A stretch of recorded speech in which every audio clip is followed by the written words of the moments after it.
ಒಬ್ಬ ತಂದೆ ಏನೇನು ಕೆಟ್ಟದ್ದು ಮಗನಿಗೆ ಹೇಳಿಕೊಡಬೇಕೋ ಹಿರಣ್ಯಕಶಿಪು ಎಲ್ಲವನ್ನೂ ಹೇಳಿಕೊಟ್ಟು ಬಿಟ್ಟ ಪ್ರಹ್ಲಾದನಿಗೆ.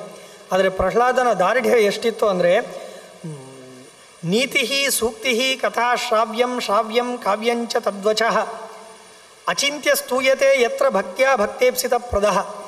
ತಂದೆ ಯಾಕೆ ಹೀಗೆ ಮಾತಾಡ್ತಾ ಇದ್ದಿ? ಕಣ್ಣಿಗೆ ನಿಜವಾದಿಯೂ ಆನಂದ ಅದ ಆಗುತ್ತಾ? ಯಾವಾಗ ದೇವರ ಪ್ರತಿಮೆಯನ್ನು ನೋಡಿದಾಗ ಆನಂದ ಆಗುತ್ತೋ ಅದು ನಿಜವಾದ ಆನಂದ. ದೇವರ ಪ್ರತಿಮೆಯನ್ನು ಚೆನ್ನಾಗಿ ನೋಡಿದಾಗ ಅದು ಅದ್ಭುತವಾಗಿ ಆನಂದ ಆಗುತ್ತೆ. ಆ ಆನಂದದ ಪರಿಚಯ ನಿನಗಿಲ್ಲ, ಆದ್ದರಿಂದ ಯಾವುದ್ಯಾವುದನ್ನು ಆನಂದ ಅಂತ ಹೇಳ್ತಾ ಇದ್ದೀಯಾ? ಶಾಸ್ತ್ರಶ್ರಮೇಣ ಕಿಂ ತಾತ ಏನ ಆತ್ಮೈವ ವಿಹಿಂಸ್ಯತೆ ವೈಷ್ಣವಂ ವಾಂಗ್ಮಯಂ ತಸ್ಮಾತ್ ಶ್ರಾವ್ಯಂ ಸೇವ್ಯ ಚ ಸರ್ವದಾ. ನಿನಗೆ ಹೇಳ್ತೇನೆ ಕೇಳು, ವಿಷ್ಣು ಶಾಸ್ತ್ರ ಇದೆ ಅಲ್ವಾ, ವಿಷ್ಣುವಿಗೆ ಸಂಬಂಧಪಟ್ಟ ಶಾಸ್ತ್ರಗಳನ್ನು ಶ್ರವಣ ಮಾಡಿದರೆ ಅದು ಕಿವಿಗೆ ಆನಂದ, ದೇವರ ಪ್ರತಿಮೆಯನ್ನು ನೋಡುವುದು ಕಣ್ಣಿಗೆ ಆನಂದ, ಸ್ತೋತ್ರಗಳನ್ನು ಹೇಳುವುದು ನಾಲಿಗೆಗೆ ಬಾಯಿಗೆ ಆನಂದ. ಹೀಗೆ ಎಲ್ಲ ಇಂದ್ರಿಯಗಳು ದೇವರ ಸೇವೆಯಲ್ಲಿದ್ದಾಗ ಅದೇ ನಿಜವಾದ ಆನಂದ ಅಪ್ಪ. ಆದ್ದರಿಂದ ಅದನ್ನೇ ಸೇವೆ ಮಾಡುವಂತ ತಂದೆಗೆ ಹೇಳ್ತಾನೆ. ತಂದೆಗೆ ಜಜ್ವಾಲ ದೈತ್ಯರಾಡ್ ತಪ್ತ ಸರ್ಪಿಹಿ ಅದ್ಭಿಹಿ ವಾದಿಕಂ. ಅವನಿಗೆ ಹೆಚ್ಚು ಸಿಟ್ಟು ಬಂತು. ತನ್ನ ಭಟರನ್ನು ಕರೆದ, ಅವನಿಗೆ ಹಿಂಸೆ ಕೊಡಿ ಅಂತ ಹೇಳ್ದ. ಹನ್ಯತಾಮೇಷ ಕುಟಿಲಃ ಶಸ್ತ್ರಪಾತೈ ಸುಭೀಷಣೈ. ಇವನಿಗೆ ಶಸ್ತ್ರಗಳಿಂದ ಅವನಿಗೆ ಏನೇನು ಹಿಂಸೆ ಕೊಡಬೇಕೋ ಎಲ್ಲ ರೀತಿಯಾಗಿ ಹಿಂಸೆ ಕೊಟ್ಟುಬಿಡಿ. ಕಾಕೋಲ ಕಂಕ ಗೃಧ್ರೇಭ್ಯ ಹಿ ಅಸ್ಯ ಅಂಗಂ ಸವಿಜೃಂಭತಾಂ. ಇವನನ್ನು ಹದ್ದುಗಳು ಕುಕ್ಕಿ ಕುಕ್ಕಿ ತಿನ್ನಬೇಕು, ಹಾಗೆ ಇವನಿಗೆ ಹಿಂಸೆಯನ್ನು ಕೊಡಿ, ಇವನನ್ನು ನಾಶ ಮಾಡಿ ಹಾಕಿ ಅಂತ ಮಗನ ನಾಶಕ್ಕೆ ತಂದೆಯೇ ಆಜ್ಞೆಯನ್ನು ಮಾಡಿದ. ಪ್ರಹ್ಲಾದೋಪಿ ಪ್ರಭುಮ್ನತ್ವ ಧ್ಯಾನಭದ್ರಂ ಸಮಾದಧೆ ಅಕೃತ್ರಿಮ ಅರಸಂ ಭಕ್ತಂ ತಮಿತ್ಥಂ ಧ್ಯಾನ ನಿಶ್ಚಲಂ. ತಂದೆಯ ಈ ಆಜ್ಞೆಯಿಂದ ಪ್ರಹ್ಲಾದ ಏನೂ ವಿಚಲಿತನಾಗಲಿಲ್ಲ. ಭಗವಂತನನ್ನು ಸ್ಮರಣೆ ಮಾಡ್ತಾ ಇದ್ದ. ಏನೂ ಆಗಲಿಲ್ಲ. ಯಾಕೆಂದರೆ ಅರಕ್ಷಿತಂ ತಿಷ್ಠತಿ ದೈವ ರಕ್ಷಿತಂ. ಯಾರೂ ರಕ್ಷಕರಿಲ್ಲ ಅಂದಾಗ ಅಂಥವರಿಗೆ ಭಗವಂತ ರಕ್ಷಕನಾಗಿ ಇರ್ತಾನಂತೆ. ನಮಗೆ ಯಾರೂ ಕಾಯುವವರಿಲ್ಲ ಅಂದರೆ ಭಗವಂತ ಖಂಡಿತವಾಗಿಯೂ ರಕ್ಷಣೆ ಮಾಡ್ತಾನಂತೆ. ನಮಗೆಲ್ಲರೂ ರಕ್ಷಕರಿದ್ದಾಗ ದೇವರ ಅನುಗ್ರಹ ಇಲ್ಲದೇ ಇದ್ದರೆ ನಮ್ಮ ಸುತ್ತು ಎಷ್ಟು ಜನ ಇದ್ದರೂ ಕೂಡ ಏನೂ ನಮ್ಮಿಂದ ಮಾಡ್ಕೊಳ್ಳಿಕ್ಕೆ ಆಗೋದಿಲ್ಲ, ನಾಶ ಆಗಿಬಿಡ್ತೇವೆ. ಯಾರೂ ಇಲ್ಲದೇ ಇದ್ದರೂ, ನಾವು ವನದಲ್ಲಿ ವಾಸ ಮಾಡ್ತಾ ಇದ್ದರೂ ಕೂಡ ಭಗವಂತನ ರಕ್ಷಣೆ ಇತ್ತು ಅಂತಾದರೆ ಯಾರೂ ಏನು ಮಾಡಲಿಕ್ಕೆ ಸಾಧ್ಯ ಇಲ್ಲ. ಆ ಪ್ರಹ್ಲಾದನಿಗೆ ಭಗವಂತನ ರಕ್ಷಣೆ ಇದೆ ಅಂತನ್ನುವಂತಹ ಅಚಲವಾದ ನಂಬಿಕೆ. ಆದ್ದರಿಂದ ಅಥಾಲಬ್ಧ ಪ್ರಧಾನ್ಯಸ್ಯ ಗಾತ್ರೇ ಶಸ್ತ್ರಾಣಿ ರಕ್ಷಸಾಂ. ಅವನ ಮೇಲೆ ಎಲ್ಲ ಪ್ರಯೋಗಗಳು ನಡೆಯುತ್ತೆ. ಕೃತ್ರಿಮ ನಡೆಸ್ತಾರೆ, ಬಾಣಗಳಿಂದ ಹೊಡಿತಾರೆ, ಅವನಿಗೆ ಯಾವ ವಿಕಾರವೂ ಕೂಡ ಆಗೋದಿಲ್ಲ. ಅದಾದ ಮೇಲೆ ಸರ್ಪಗಳನ್ನು ಬಿಡ್ತಾರೆ ಅವನ ಮೇಲೆ. ಮತ್ತೆ ಹಿರಣ್ಯಕಶಿಪು ಪ್ರಹ್ಲಾದನ ಮೇಲೆ ಸರ್ಪಗಳನ್ನು ಬಿಡಿ ಅಂತ ಹೇಳಿದಾಗ ಆ ಸಪ್ತಗಳು ಗರಾಯುಧ ತ್ವಚಮಪಿ ಭೇತ್ತು ಮಲ್ಪಿಕಾಂ ವಪುಷಿ ಅಜಸ್ಮೃತಿ ಜಲ ದುರ್ಭಿದ ಕೃತೆ. ಅವನ ಪ್ರಹ್ಲಾದನ ದೇಹವನ್ನು ಮುಟ್ಲಿಕ್ಕೂ ಆ ಸರ್ಪಗಳಿಗೆ ಆಗಲಿಲ್ಲ ಅಂತ. ಎಂಥೆಂಥ ಅದ್ಭುತವಾದ ಸರ್ಪಗಳು. ಆ ಸರ್ಪಗಳೆಲ್ಲ ಮತ್ತೆ ಮರಳಿ ಬಂದು ಭಟರೆಲ್ಲ ಹಿರಣ್ಯಕಶಿಪು ಹತ್ರ ಹೇಳಿರ್ತಾರೆ, ನಿಮ್ಮ ಮಗ ಏನೂ ಮಾಡಲಿಕ್ಕೆ ಆಗ್ತಾ ಇಲ್ಲ, ಅದ್ಭುತ ಶಕ್ತಿ ಇದೆ ಅವನಿಗೆ, ಏನೂ ಮಾಡಲಿಕ್ಕೆ ನಮ್ಮಿಂದ ಆಗ್ತಾ ಇಲ್ಲ. ಈ ಸರ್ಪಗಳು ಕೂಡ ಮತ್ತೆ ಹಿರಣ್ಯಕಶಿಪು ಹತ್ರ ಬಂದು, ಪ್ರಭೋ ಮಹೀದ್ರಾನಪಿ ಭಸ್ಮಶೇಷಾನ್ ತಸ್ಮಿನ್ ಅಶಕ್ತಾಸ್ತು ತದೈವ ವಧ್ಯಾ. ನಮಗೆ ದೊಡ್ಡ ದೊಡ್ಡ ಪರ್ವತಗಳನ್ನು ಬೇಕಿದ್ರೂ ನಮ್ಮ ದೃಷ್ಟಿಯಿಂದಲೇ ಭಸ್ಮ ಆಗಿಬಿಡುತ್ತೆ. ಈ ಪ್ರಹ್ಲಾದನಿಗೆ ಮುಟ್ಲಿಕ್ಕೂ ಆಗ್ತಾ ಇಲ್ಲ. ಇದೇನೋ ವಿಚಿತ್ರ ಇದೆ, ನಿನ್ನ ಮಗನಲ್ಲಿ ಶಕ್ತಿ ನಮ್ಮಿಂದ ಆಗ್ತಾ ಇಲ್ಲ. ದಶನೈಹಿ ವಿನಾಕೃತಃ. ನಾವು ಇನ್ನೂ ಹಲ್ಲು ಕೂಡ ತಾಕಿಸಿಲ್ಲ, ನಮಗೆ ಆ ಸಾಧ್ಯವೇ ಆಗ್ತಾ ಇಲ್ಲ. ಆದ್ದರಿಂದ ಇದು ಭೀಮನಿಗಾಗುವಾಗಲೂ ಬರ್ತದೆ. ಆಚಾರ್ಯರು ನಿರ್ಣಯವನ್ನು ಕೊಡುವಾಗ ತಾತ್ಪರ್ಯ ನಿರ್ಣಯದಲ್ಲಿ ಪ್ರಹ್ಲಾದನಿಗೆ ಭಗವಂತನ ರಕ್ಷಣೆಯಿಂದ ಈ ಸಾಮರ್ಥ್ಯ ಬಂದಿತ್ತು. ಭೀಮನಿಗಾಗುವಾಗ ಸ್ವಾಭಾವಿಕವಾದ ಬಲ ಇತ್ತು ಅಂತೆ, ನೈಸರ್ಗಿಕ ಬಲ ಭೀಮನಲ್ಲಿತ್ತು.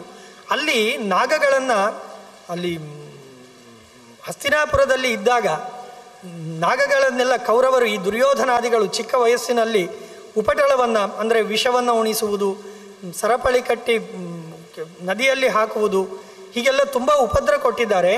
ಆಗ ಮಲಗಿದಾಗ ವಿಷಪೂರಿತವಾದ ಸರ್ಪಗಳನ್ನು ಬಿಡ್ತಾರೆ ಭೀಮನ ಮೇಲೆ. ಅದು ಕಡಿದ ತಕ್ಷಣ ಹಲ್ಲುಗಳು ಮುರಿದು ಹೋಯ್ತಂತೆ.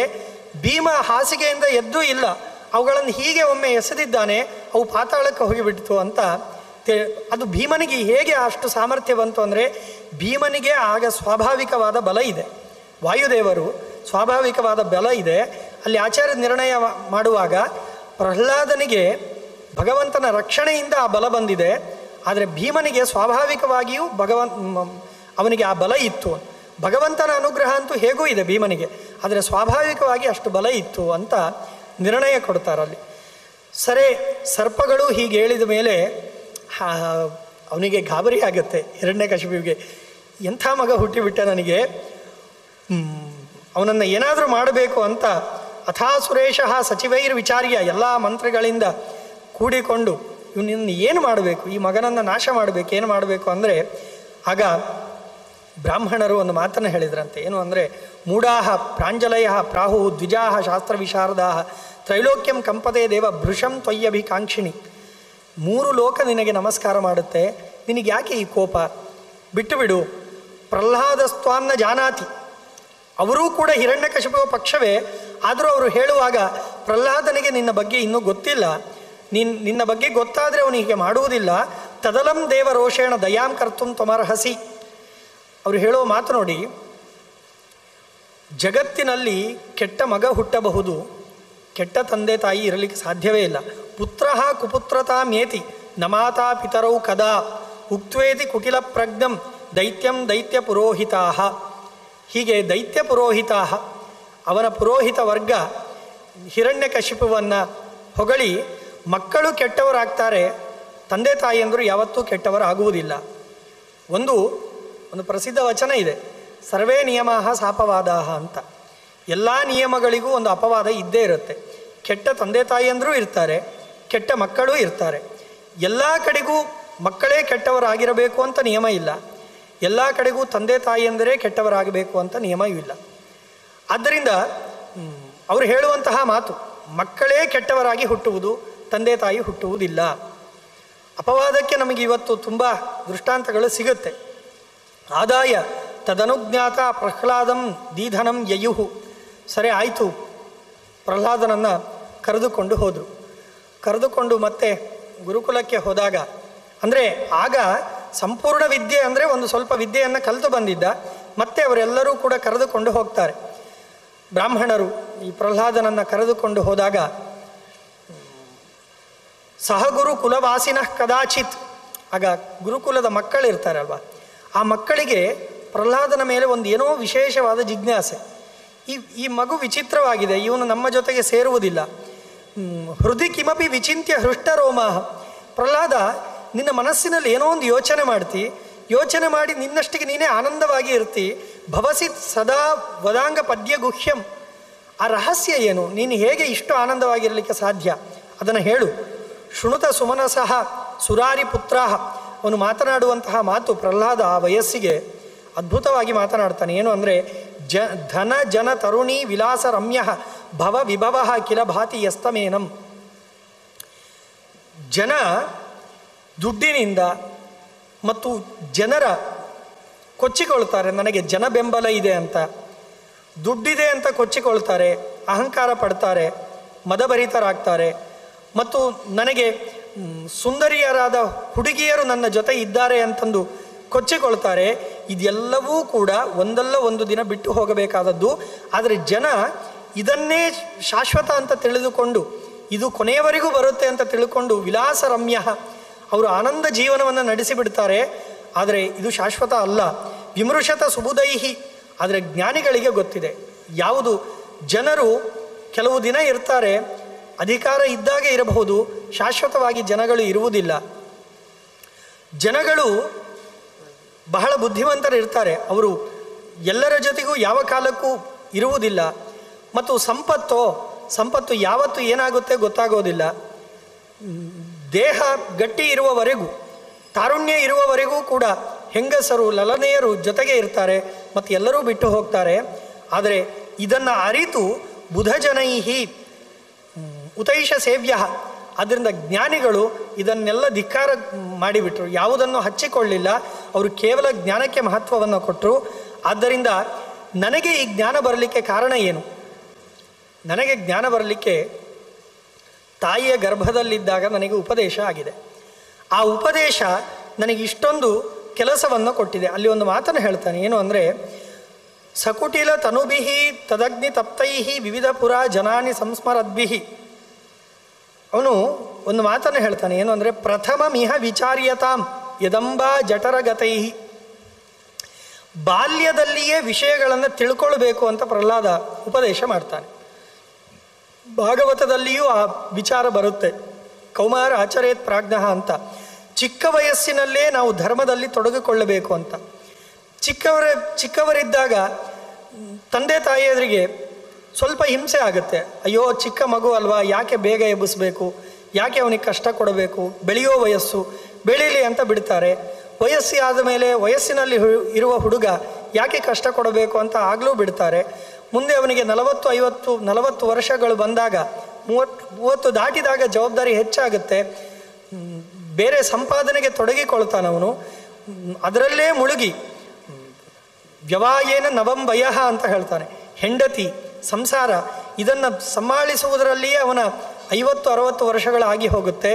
ಅವನ ಅರ್ಧ ಆಯುಷ್ಯ ಮುಗಿದ ನಂತರ ಸಾಧನೆ ಮಾಡೋಣ ಅಂತಂದರೆ ವಿಚಾರಗಳು ಗೊತ್ತಿರುವುದಿಲ್ಲ, ಮುಖ್ಯ ವಿಚಾರಗಳ ಜ್ಞಾನ ಇರುವುದಿಲ್ಲ, ಮತ್ತು ಇಂದ್ರಿಯಗಳೂ ಕೂಡ ಮಾತು ಕೇಳುವುದಿಲ್ಲ, ಸಾಧನೆ ಆಗುವುದಿಲ್ಲ. ಆದ್ದರಿಂದ ಚಿಕ್ಕ ವಯಸ್ಸಿನಿಂದಲೇ ಕಷ್ಟಪಟ್ಟು ಸಾಧನೆಯನ್ನು ಮಾಡಿದರೆ ಅದು ನಮಗೆ ಕೊನೆಯವರೆಗೂ ಆ ಸಂಸ್ಕಾರ ನಮಗೆ ಉಳಿಸಿಕೊಂಡು ಹೋಗುತ್ತೆ ಅಂತ ಶಾಸ್ತ್ರ ತಿಳಿಸುತ್ತೆ.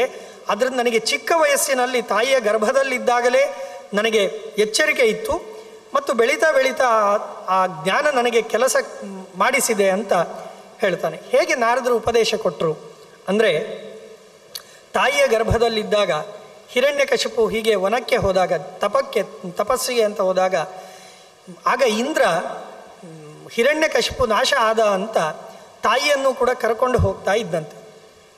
ಕರೆದುಕೊಂಡು ಹೋಗುವಾಗ ನಾರದರು ತಡಿತಾರಂತೆ ಇಂದ್ರನನ್ನು, ಕರೆದುಕೊಂಡು ಹೋಗಬೇಡ, ಇವಳ ಗರ್ಭದಲ್ಲಿರುವಂತಹ ಮಗು ದೊಡ್ಡ ಭಾಗವತ, ಅಂದರೆ ಭಗವತ್ ಸಂಬಂಧಿ ಮಗು ಇದು, ಕರೆದುಕೊಂಡು ಹೋಗಬೇಡ ಅಂತ ಹೇಳಿ ಮತ್ತೆ ಆ ತಾಯಿಯನ್ನು, ಪ್ರಹ್ಲಾದನ ತಾಯಿಯನ್ನು ನಾರದರು ಆಶ್ರಮಕ್ಕೆ ಕರ್ಕೊಂಡು ಹೋಗ್ತಾರೆ. ಅಲ್ಲಿ ಆಶ್ರಮದಲ್ಲಿ ಯಥಾ ಯಥಾ ಸಾಧು ವಿಚಾರಯಾಮಃ ತಥಾ ತಥಾ ದುಃಖತರಂಚ ವಿದ್ಮಃ ತಸ್ಮಾತ್ ಭವೇಸ್ಮಿನ್ ಕಿಲಚಾರು ರೂಪೆ ದುಃಖಾಕರೇ ನೈವ ಪತಂತಿ ಸಂತಹ ಅಂತ ಆ ವಿದ್ಯಾರ್ಥಿಗಳಿಗೆ ನಾರದರು ಉಪದೇಶ ಮಾಡಿದಂಥ ವಿಚಾರಗಳನ್ನು ಕೆಲವೊಂದು ಹೇಳ್ತಾರೆ. ಹೇಗೆ ನಮಗೆ ಒಳ್ಳೊಳ್ಳೆ ವಿಚಾರಗಳನ್ನು ನಾವು ಕೇಳ್ತಾ ಇರ್ತೇವೋ ನಮ್ಮ ಮನಸ್ಸಿನ ಮೇಲೆ ಪ್ರಭಾವ ಬೀಳ್ತಾ ಹೋಗುತ್ತೆ. ನಾವು ಎಷ್ಟೆಷ್ಟು ಕೆಟ್ಟ ಸುದ್ದಿಗಳನ್ನು ಕೇಳ್ತೇವೋ, ರುಚಿಸುವುದು ಕೆಟ್ಟ ಸುದ್ದಿಗಳೇ. ನಮಗೆ ಯಾವತ್ತೂ ಹೆಚ್ಚು ನಮಗೆ ರುಚಿ ಕೊಡುವುದು ಕೆಟ್ಟ ವಿಚಾರಗಳು ನಮಗೆ ಬೇಗ ಆಕರ್ಷಣೆ ಮಾಡುತ್ತವೆ, ಒಳ್ಳೆಯ ವಿಚಾರಗಳು ನಮ್ಮನ್ನು ದೂರ ತಳ್ಳುತ್ತವೆ. ಆದರೆ ಪ್ರಯತ್ನಪಟ್ಟು ಒಳ್ಳೆಯ ವಿಚಾರಗಳನ್ನು ಯಾವಾಗ ನಾವು ಹೆಚ್ಚು ಕೇಳ್ತೇವೋ ಆಗ ನಮ್ಮ ಉದ್ಧಾರ ಆಗಲಿಕ್ಕೆ ಸಾಧ್ಯ ಅಂತ.